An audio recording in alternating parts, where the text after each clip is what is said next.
edición número 644 entre ustedes y nosotros. Estamos acá en el Salón de Elia Parodi del Congreso Nacional en unas jornadas que es de suma relevancia que tienen que ver con la justicia internacional, con la justicia global, con la justicia que tiene que perseguir y condenar, investigar, perseguir y condenar todo lo inherente a la violación sistemática de derechos humanos que se producen en algunas latitudes, lamentablemente, del planeta. Y también vamos a hablar de la Corte Penal Latinoamericana y del Caribe para luchar contra los delitos transnacionales, contra el delito internacional. Y también vamos a hablar de la COPLA, que es la Corte Penal Latinoamericana y de la región que lucha contra todo lo que sea el delito organizado, el delito transnacional, y que realmente es un flagelo. Justamente este tipo de actividades delictivas, sobornos internacionales, lavado de dinero, tráfico ilícito de estupefacientes, tráfico de armas, que evidentemente en un mundo donde se globalizó todo y con los conocimientos técnicos y los avances, sobre todo en el campo de la cibernética, hacen de que luchar contra este tipo de delitos sea realmente algo titánico.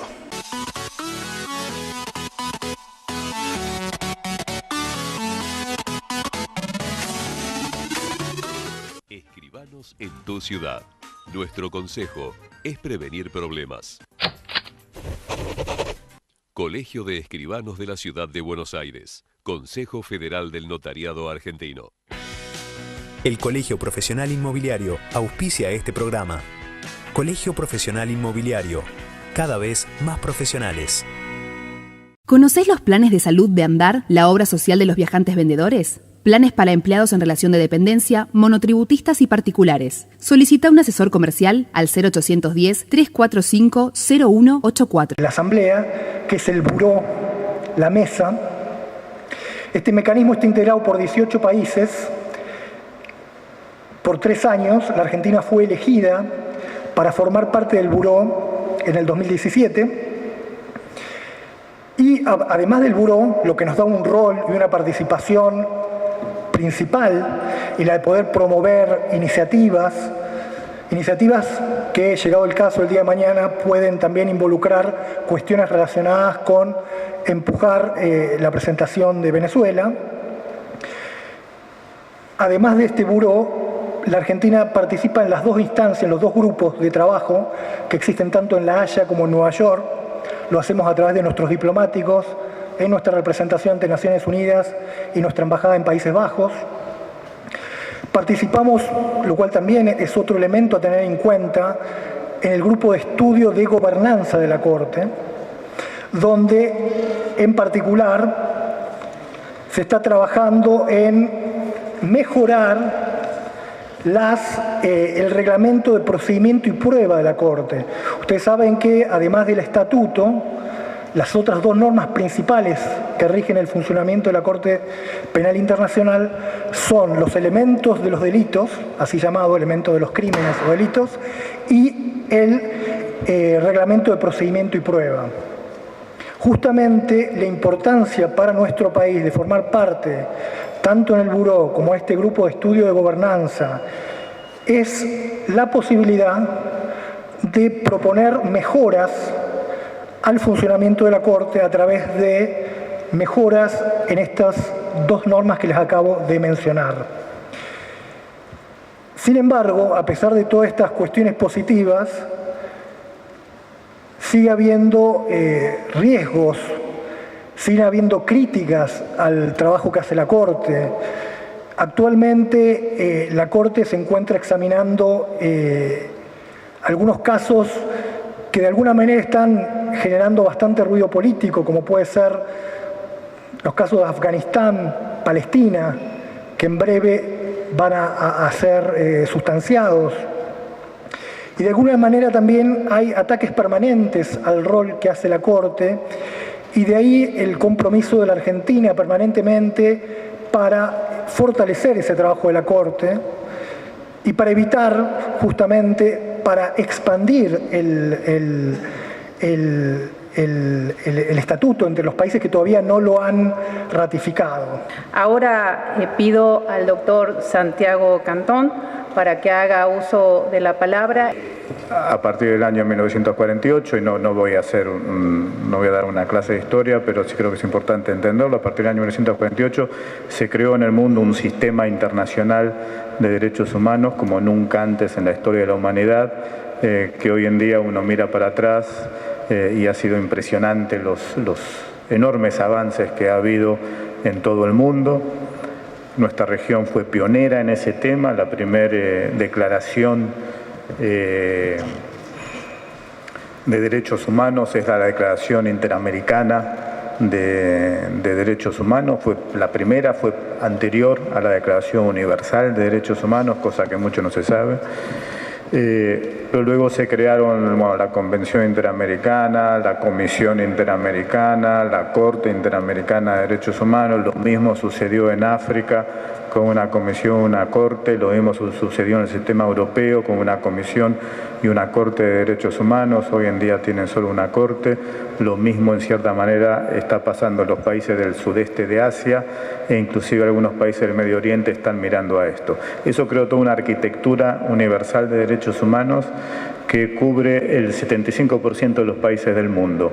Y con un éxito, y aquí los argentinos lo conocemos muy bien, con un éxito muy importante dentro de los países de la región, ¿no? Tanto la Comisión Interamericana como la Corte Interamericana han tenido un éxito enorme, inclusive muchas Cortes Supremas de los países de la región han decidido casos tomando como obligatorias las decisiones de la Corte Interamericana de Derechos Humanos, y creo que eso es muy importante. Y lo mismo pasa en todo el mundo. A esa arquitectura de derechos humanos se le sumó la Corte Penal Internacional hace unos 20 años atrás. 20 años se cumplieron el año pasado, si mi memoria no me falla. Y no lo pongo como distinto, porque en el fondo la Corte Penal Internacional, además de otro tipo de delitos, tiene a su cargo ver los crímenes contra la humanidad, que también los ven los órganos de derechos humanos. Entonces, de alguna manera, pasó a ser un complemento que hacía falta en el sistema universal. Con las comisiones, cortes de derechos humanos, se sigue encontrando responsabilidad del Estado, la responsabilidad de Argentina, la responsabilidad de Uruguay, de Chile. Con la Corte Penal Internacional se pasaba a ver responsabilidad individual. Y eso hacía falta y se logra con la creación de la Corte Penal Internacional. ¿En qué estado está o qué curso se le dio a la denuncia que ha presentado Argentina conjuntamente con otros países? Y si entienden ustedes que no sería o que sería conveniente o incluso le daría muchísima más entidad a esa denuncia que el actual presidente encargado de Venezuela, no sé cuál sería el modo procesal por lo que puede hacerlo, digamos, se adhiera, se sume o encabece y se ponga al frente de esa denuncia. Para contarte un poquito más cómo funciona la etapa donde estamos ahorita, el examen preliminar tiene 4 fases. La fase 1, que era la fase de examen preliminar no público, que fue lo que sucedió, o sea, todo lo que se estaba haciendo, que no se conocía, que simplemente se estaba llevando a cabo para saber si había casos que pudieran ser considerados por la Corte, ¿no? La fase 2, que es la que anuncia la fiscal el 8 de febrero del año pasado, que es la fase preliminar pública, ¿no? Que es donde se anuncia que se abre un examen preliminar que identifica víctimas y victimarios y se profundiza un poco más en los casos que subieron de la fase 1 para el estudio de esa fase, ¿no?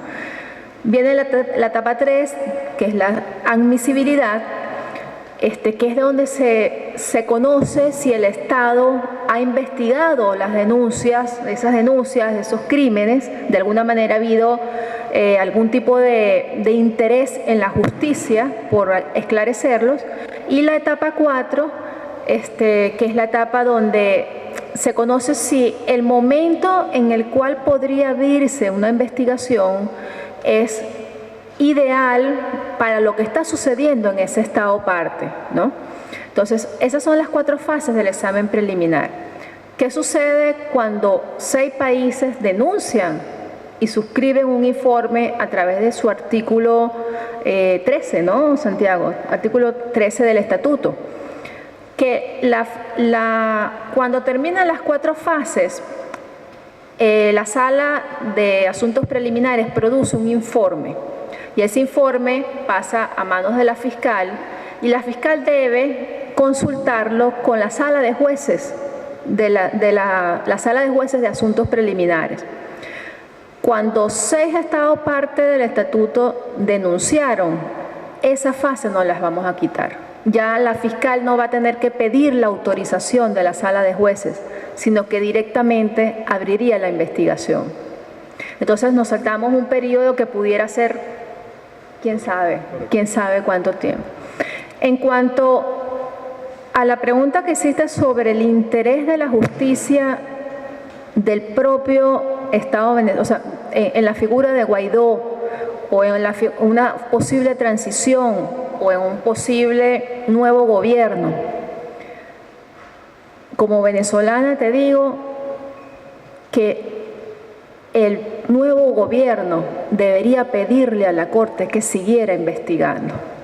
Porque tenemos unas instituciones destruidas, un sistema judicial destruido, jueces y fiscales comprometidos con la tiranía, que han sido parte del sistema y que eso va a tardar para recomponerse. Es decir, el propio Estado puede pedirle a la Corte que siga investigando, porque forma parte de los procedimientos. Y yo como venezolana desearía que fuera así. Primero quería tomar la propuesta que hizo Tamara, que me parece sumamente importante, a ver si no podemos trabajar en proponer algunas enmiendas, porque nos estamos dando cuenta que en especial el tema de plazos y de tiempos no es menor, y hoy tenemos las nuevas tecnologías que para muchas cosas pueden ayudar también. Y como siempre decimos acá, una justicia que tarda demasiado no es justicia. Quería hacerles una pregunta. Nosotros, con la diplomacia parlamentaria, un grupo grande de diputados de la región, lo repito varias veces, en el 2014, en junio del 2014, presentamos un pedido de investigación por delitos de lesa humanidad por las consecuencias que sufrieron, en especial los jóvenes que marcharon el 12 de febrero, en el Día de la Juventud del 2014 en Venezuela, donde hubieron muertos, más de 460 heridos. Y ya ahí alertábamos que la violencia no cedía y esa investigación se encajonó. Entonces, en ese momento eran firmas de más de 300 parlamentarios de la región iberoamericana.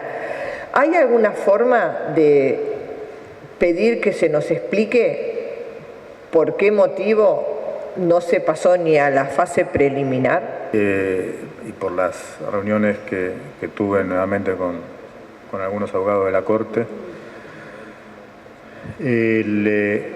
para la decisión inicial de hacer una investigación y la recientemente anunciada que mencionaba Tamara, no se tuvo en cuenta ninguna investigación en particular o ninguna solicitud en particular, sino que se tuvieron en cuenta todas las solicitudes y todas las informaciones que llegaron. O sea que muy posiblemente no habrán respondido, pero muy posiblemente los abogados la tuvieron en cuenta. O sea, obviamente la respuesta es, obviamente uno puede escribir y preguntar. Sí, por supuesto. Sí. Diputado Grandinetti. Muy buenas tardes. La verdad, Santiago, también lo quería felicitar particularmente por su trabajo, por su trayectoria y particularmente por la representación que está haciendo de los derechos humanos en Venezuela. Nos está haciendo quedando muy bien como argentinos, ¿no? Entonces, en ese sentido, mi reconocimiento. El segundo es, bueno, nosotros también desde la oposición hemos reconocido al presidente interino, Guaidó, pero quería hacerle 2 preguntas particulares. Recién cuando hablaba de las fases, vos hablabas de la fase número 3, que era efectivamente que el Estado que ha sido denunciado responda acerca de los crímenes que se están denunciando. Por lo que uno entiende, en general, y no soy experto en la materia, la actuación de la Corte Internacional es ex post. O sea, una vez que se deja el poder. En este caso tendríamos una dificultad con respecto a Maduro y este doble estándar que tenemos hoy desde el punto de vista político todavía no resuelto. Esa es la primera pregunta para poder responder, por lo menos para tener en claro cómo hacerlo. La segunda es, recién se mencionaba en su locución que se habían iniciado las acciones en OEA, en la Corte Interamericana de Derechos Humanos, aquí en Costa Rica, y en la Corte Internacional. Esos tres lugares, ¿cómo se encuentran hoy? Digo, más allá de, efectivamente, la Corte Penal, que lo describieron y lo describieron muy bien, como para la acción política a seguir a partir de ahora, ¿no? Está claro cuáles fueron las decisiones de la OEA, pero quería saber en qué circunstancias podemos seguir ayudando en este proceso de recuperación de la democracia y los derechos humanos en Venezuela.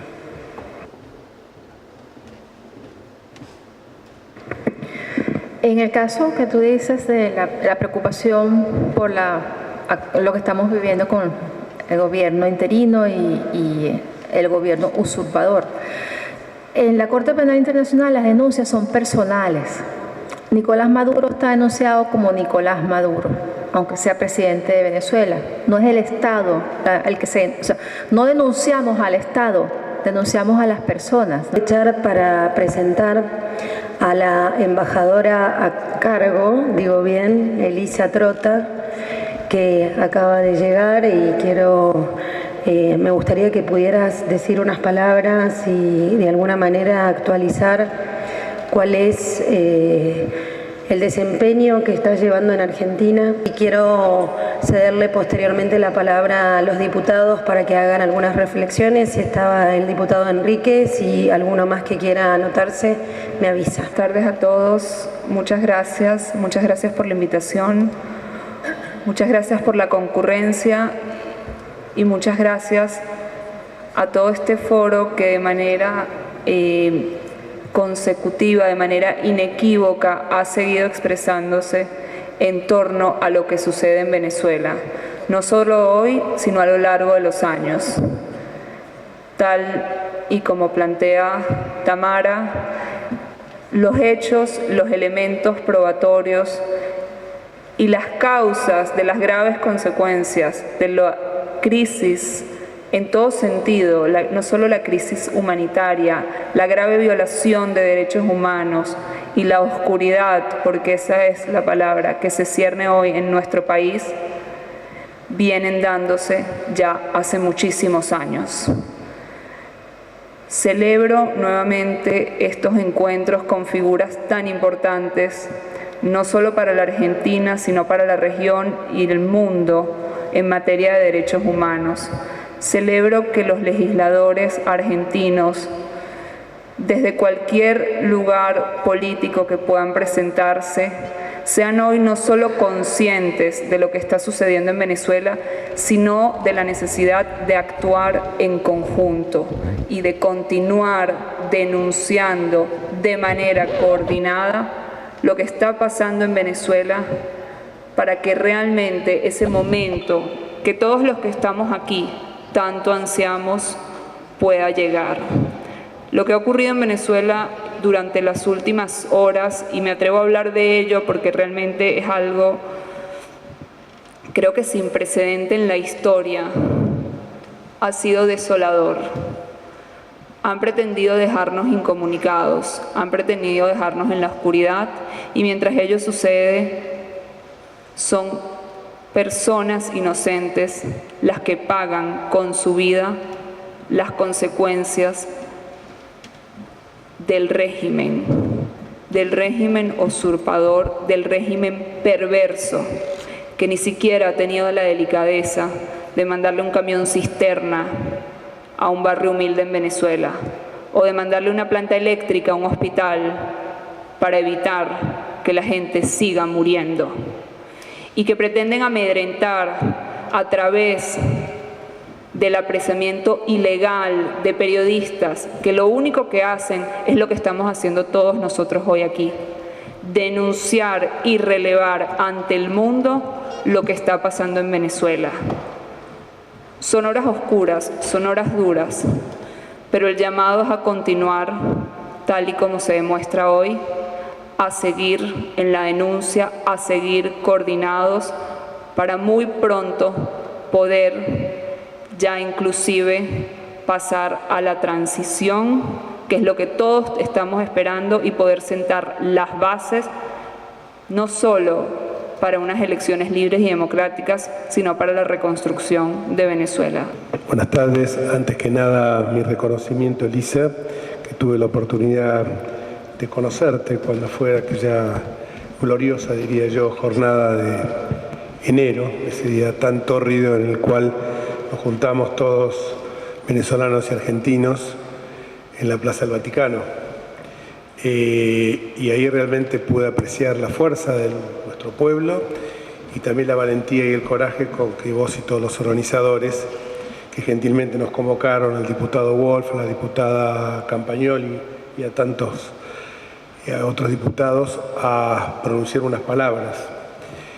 Yo simplemente quería hablar en el marco de lo que es la justicia internacional, de una iniciativa que ha nacido en nuestra ciudad a partir de distintas ONG, entre ellas la ONG Democracia Global, que tuvo unas jornadas muy interesantes en el mes de noviembre del año pasado, inspirado por el diputado Fernando Iglesias, que es la creación de la Corte Penal Latinoamericana y del Caribe para luchar contra el crimen transnacional organizado.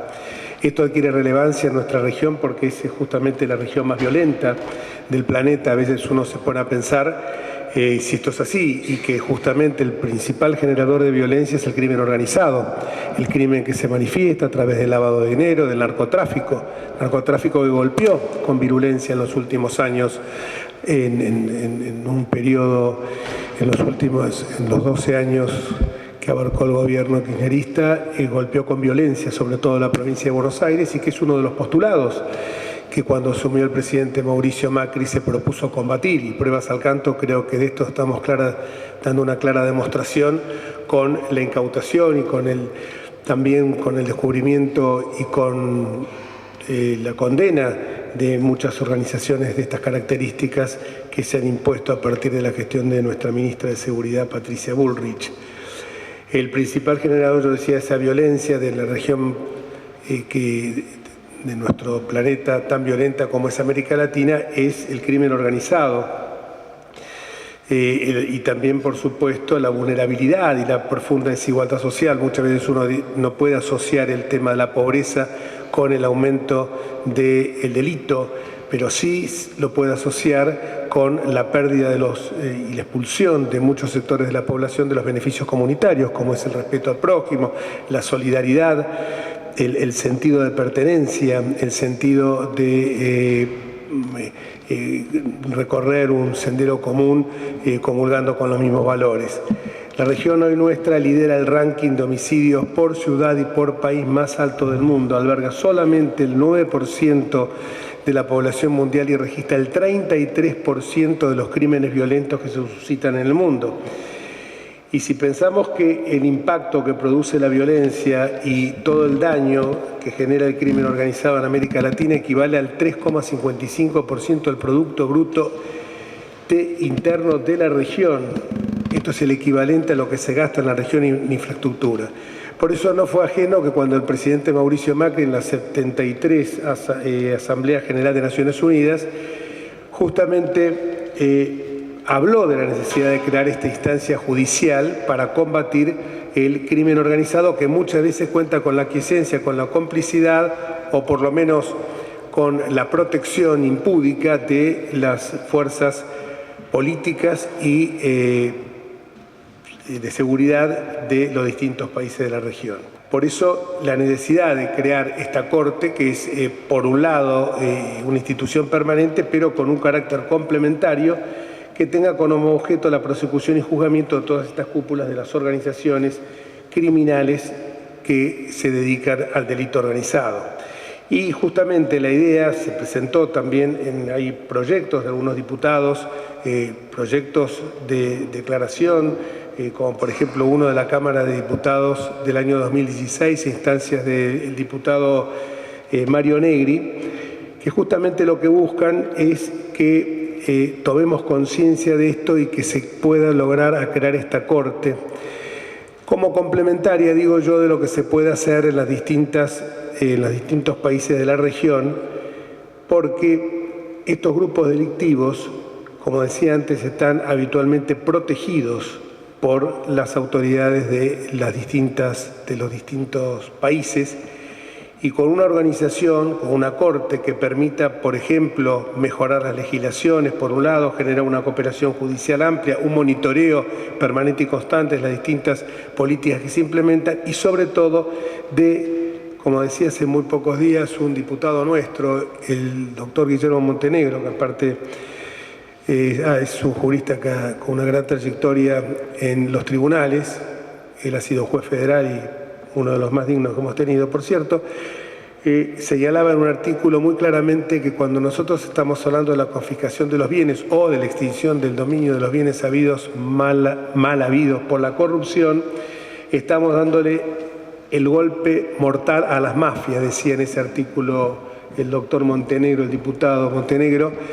¿Por qué? Porque le estamos quitando una herramienta que es fundamental, que es poder disponer de los bienes, aun cuando muchas veces, y lo hemos visto en los famosos carteles, cuando muchas veces sus cabecillas están presos, porque siguen desde adentro manejando toda la poderosa maquinaria que tienen instrumentada para seguir cometiendo todo tipo de tropelías. Esto que para nosotros es fundamental, que es la creación de esta Corte Penal Latinoamericana contra el crimen transnacional, porque creo que este es uno de los flagelos más graves que acucian a la región, y me parece que muchas veces, también desde luego se están afectando derechos humanos, pero muchas veces por ahí la focalización en los temas regionales hace que, como decíamos nosotros cuando discutíamos muchas veces el tema de la descentralización, quien más está cerca del problema es quien mejor lo puede conocer, quien mejor lo puede comprender y por supuesto